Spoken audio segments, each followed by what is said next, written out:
have a monkey in your pants? Hey folks, Monkey Spars 5000 here with a quick little pickups video, and if you hear any noises, it's my children being absolute lunatics at the other end of the house. It's the summer holidays.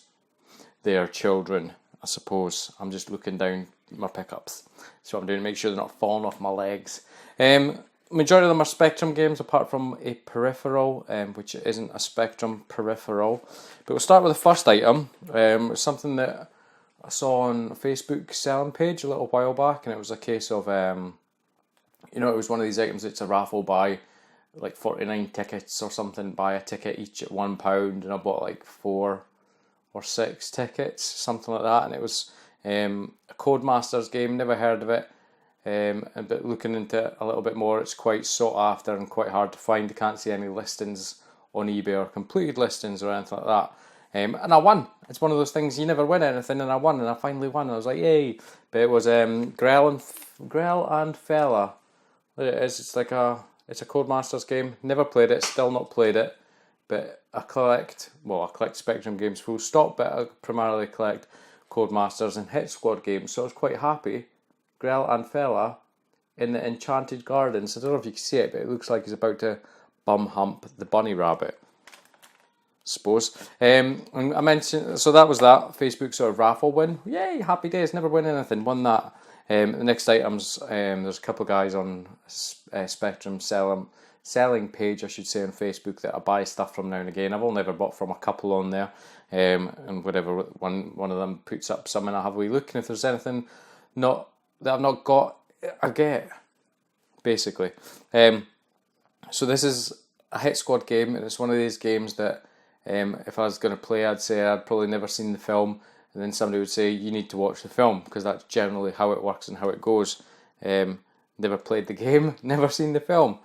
A classic film, I think. I've heard of it, obviously, but it's Miami Vice for the Spectrum, Hit Squad version. Never played it. Looks like it's got some driving bits and then some side-scrolling bits. Is it any good?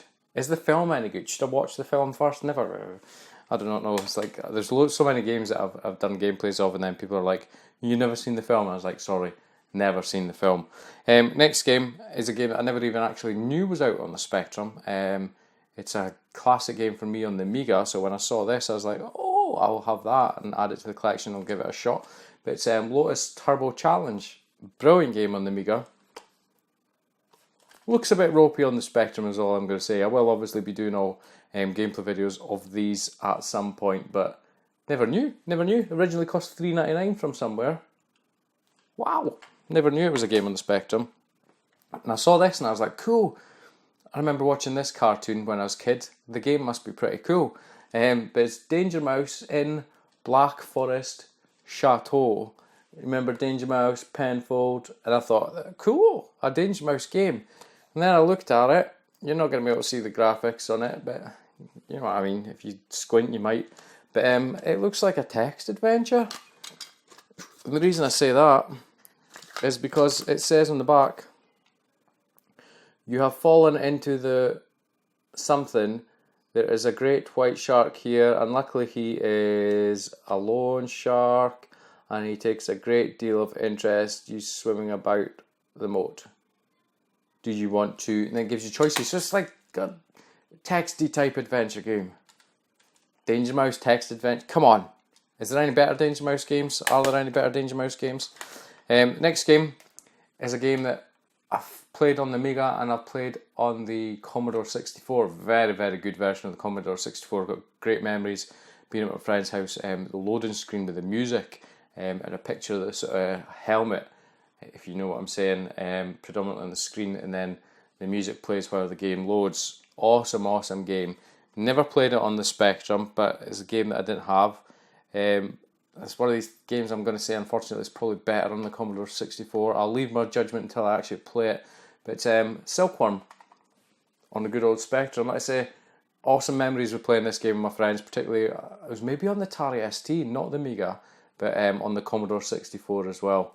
It's a pretty cool sort of side-scrolling shooter. You can basically play as the Jeep or the helicopter, or two-player, both at the same time. It's pretty decent, so I'm genuinely curious to see what this is like on the Spectrum. The final game is, never played it, obviously I've heard of it because it's a film, but it's Indiana Jones and the Temple of Doom on the good old Spectrum. It's like, how did anybody go into the shops, right, as a child to Woolworths or W.H. Smith's or Boots used to sell a lot of these games, didn't they, and go like this and squint at the tiny pictures and go, that looks like a good game, I'm gonna buy. Like, how, like, I can't even make anything out. I'm gonna buy this. I think it looks like a good game. Do you know what I mean? It's like so tiny you can't even see it. It's crazy. How did we make buying purchases as a child, especially when some of the games were like $9.99? I don't remember buying any of the games that was $9.99. It was always ones that were like $1.99, $2.99, $3.99. You know, the Hit Squad and that sort of stuff. But how could you make it a good? But I suppose when it was like £3, £4, I don't know what that would be I don't know what that would be in today's money. But I suppose it's a wee bit more, eh? So it's not like it's not like you're chucking just a couple of pound away nowadays, because back then it'd been more money. How did you make the buying decision? Oh, look, yep, I could sort of just make out some detail. Yep, it looks good. Especially half the time when they didn't even show the proper graphics on the back for certain systems. So that rant out the way. And the final item that I got, I've had it for a little while actually, and I'm going to do an unboxing and maybe a setup video on it. Had it for a little while, like I said, got it off of eBay, and it is a Mayflash, if you can see it, sensor bar, where it is for the PC, not for the Wii U. It's USB, and it's also Bluetooth as well. Obviously you've got the likes of Dolphin Emulator, etc. to play Wii, GameCube games. Normally you could just get a sensor bar and then get a little Bluetooth dongle, but I saw this. I think it was a little bit more than that as an option, but I saw it and I thought, right, kill two birds with one stone. I've had Mayflash products in the past, they're pretty decent. It plugs in, so it'll be the sensor bar for the Wiimote, and it'll also enable it to connect to the computer via Bluetooth that's built in for the Wiimote. So happy days. But I'll do an unboxing of that at some point as well as a sort of setup video. Let me know actually if you've got this or used this. I imagine it's something that's quite straightforward as like a peripheral. Do you know what I mean? Not anything complicated or it could go wrong with it. Let me know. I'm assuming it just works as it is. If you've got it and it's decent, let me know down below in the comments, like I say. But we'll leave it there, guys. A bunch of sexy Spectrum games, some back to front, some not. Grell and Fella, happy to have that. Like I say, it seems to be quite a hard game to find. Grell and Fella in the Enchanted Gardens. Looks weird, is all I'm going to say. Bunch of specky games and a nice little Mayflash sensor bar Bluetooth doohickey. But from you guys, as always, thank you very much for watching. Please feel free to like, comment, subscribe, and I will catch you next time. Do you have a monkey in your pants?